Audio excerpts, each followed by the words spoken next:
Ah, tá. Vamos lá.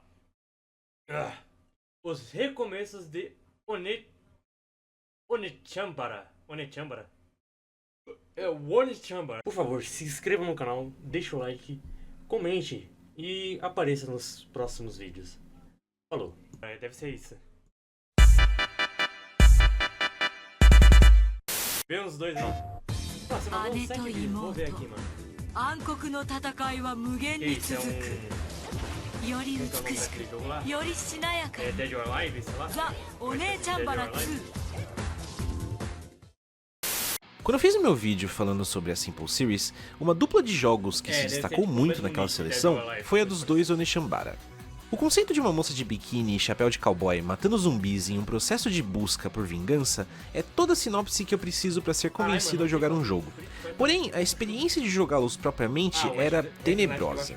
Certamente cientes disso, o estúdio responsável pela série trouxe em 2020 um remake meio reimaginado deles no formato de Onechambara Origin, que reconta a história dos dois primeiros jogos. Nesse tempo, também existiu uma adaptação do jogo para o cinema que também prometia cobrir essa mesma história. Então hoje, eu vou olhar para essas duas adaptações desses jogos e avaliar o quão boas elas são em apresentar esse mundo que os jogos originais faziam de forma Calma aí. tão sofrível. A narrativa de Onechambara Origin não só existe, como está muito mais completa.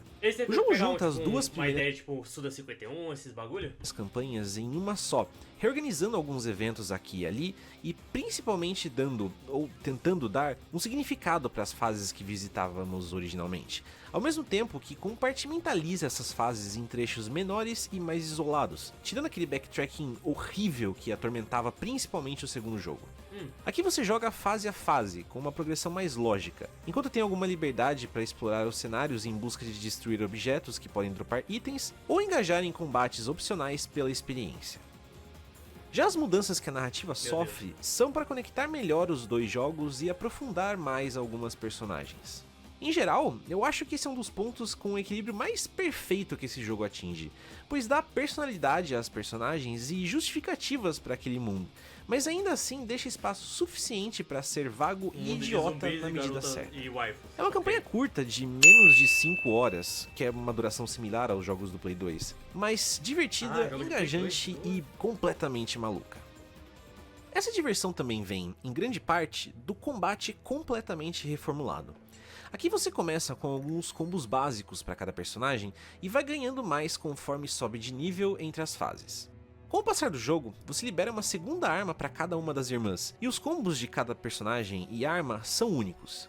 Você também pode aumentar certos atributos das meninas e equipá-las com anéis que dão diferentes vantagens e itens consumíveis, ambos comprados com o dinheiro do jogo que você acumula conforme joga. Essas mecânicas não são necessárias no modo normal, pois o jogo é surpreendentemente fácil, mas com a oferta de dificuldades mais altas e outros incentivos para rejogá-lo, elas se tornam mais essenciais. O aspecto mais divertido do combate, porém, são as várias ferramentas que ele te dá além dos combos. Agora, além do modo Berserk completamente repensado, você tem outros tipos de ataques especiais que são extremamente úteis ao lidar com inimigos únicos. Começando pelo Berserk, o conceito básico é o mesmo de antes, em que você acumula uma barra conforme mata zumbis e entra automaticamente nesse estado. Mas agora ele não custa vida e é menos forte. Isso porque você tem um segundo nível de Berserk, que você pode atingir matando um grande número de inimigos enquanto está no primeiro nível, e aí sim se tornando bem mais poderosa, porém ao custo do seu HP. Com essa dinâmica de poder escolher entre pouco dano extra sem custo ou mais dano ainda ao custo do HP, aliada à imprevisibilidade de atingir esse estado sem usar itens, essa mecânica se torna muito mais interessante. Além do modo Berserk, aqui temos mais alguns ataques especiais. Os mais comuns são o Parry, que contribui para deixar o inimigo stunado, e o Cool Hit, que pode ser executado após você usar ataques suficientes com o triângulo, que quebram a constituição dos inimigos. Esse ataque, além de estiloso, pode ser feito em sequência de vários inimigos formando uma corrente, o que o torna muito útil para limpar salas. Sua única fraqueza é a forma que você o executa, apertando o botão de pular e atacar ao mesmo tempo. Nessa cena, por exemplo, eu fico pulando na frente dos inimigos enquanto tento usar um cool hit num inimigo específico. Então, Meu dependendo do quão caóticas estão as coisas no momento, Mano, se isso tem pode finalização do jogo vai ser incrível. ser Pode. bem irritante. Conforme você executa seus ataques, você também carrega uma barrinha que dá acesso a ainda outro ataque especial. Porém, essa barrinha começa a descarregar conforme você para de atacar. Esses ataques todos também variam entre as personagens jogáveis e suas armas, então eles abrangem uma gama enorme de casos de uso. Você talvez se lembre que no vídeo em que eu falei sobre esses jogos originalmente, eu disse como um inimigo em particular, que só pode ser morto em modo Berserk, os tornou, principalmente o primeiro, um inferno. A maioria dos tipos de inimigo retorna no remake, e dessa vez, esses inimigos únicos são muito menos frustrantes graças à gama de ferramentas a nosso dispor para lidar com eles. Da hora. Além dos inimigos normais, os chefes também retornam na sua maioria. Esse foi um aspecto que eu elogiei quando falei sobre o primeiro jogo, que tinha chefes visualmente muito interessantes. Origins ainda possui alguns Mano, deve ser chefes com... Nossa, quem foi o estagiário que pensou nisso, cara? Eu sei, o bicho é gigante, você tem que ver o corpo dele, mas, pô, você tem que ficar olhando pra cima assim, ó. É meio ruim na hora da gameplay, doido. Designs interessantes. Tipo, que nem naquele caso do God of War, dos Trolls. Os bichos são grandes, como você vai ficar olhando? Pô, vai ter que usar mira. Aí, tá E vendo? perturbadores. Mas eu sinto que esse aspecto se perdeu na maioria deles. Olha aí, ó. Isso se dá em grande parte pelo visual estilizado completamente novo para esse jogo, que, enquanto bem diferente dos outros, tem seu charme. Ainda assim, mecanicamente, absolutamente todos os chefes estão melhores e possuem múltiplas fases, o que torna essas lutas bem mais engajantes. Considerando tudo isso, acho que o Onechambara Origin faz um trabalho impecável como remake. Além de sua narrativa muito mais tangível e competente, ele entrega um combate divertidíssimo que torna esse jogo um excelente jogo de ação para além de um excelente Onechambara. Mesmo com pequenos detalhes que não me agradaram, foi a primeira vez que eu genuinamente me diverti jogando esses jogos. Assim, mantendo minha empolgação com a série, eu logo fui assistir o filme para verificar se ele seria uma adaptação sequer próxima da competência de Origin. Porém, a realidade foi um pouco mais dura.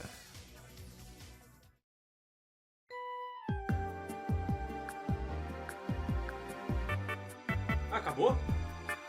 Ah, tá. Os comerciais. Lançado em 2008, o filme também é uma adaptação, entre grandes aspas, dos primeiros dois jogos. Ele ainda tem a Aya como personagem principal em busca de vingança contra sua irmã Saki, mas ela é acompanhada de um personagem novo chamado Katsuji, que é o alívio cômico obeso, e Reiko, que originalmente pertencia ao segundo jogo. Ok. O filme consegue captar um dos aspectos mais importantes dos jogos, o quão ridículos eles são. Ele claramente é um filme de terror e comédia simultaneamente, com destaque particular para as cenas de ação da Aya matando zumbis de forma extremamente exagerada com efeitos visuais bem toscos. Essas cenas incrível. traduzem particularmente bem a experiência de jogar o jogo, mas são as únicas partes do filme que fazem isso.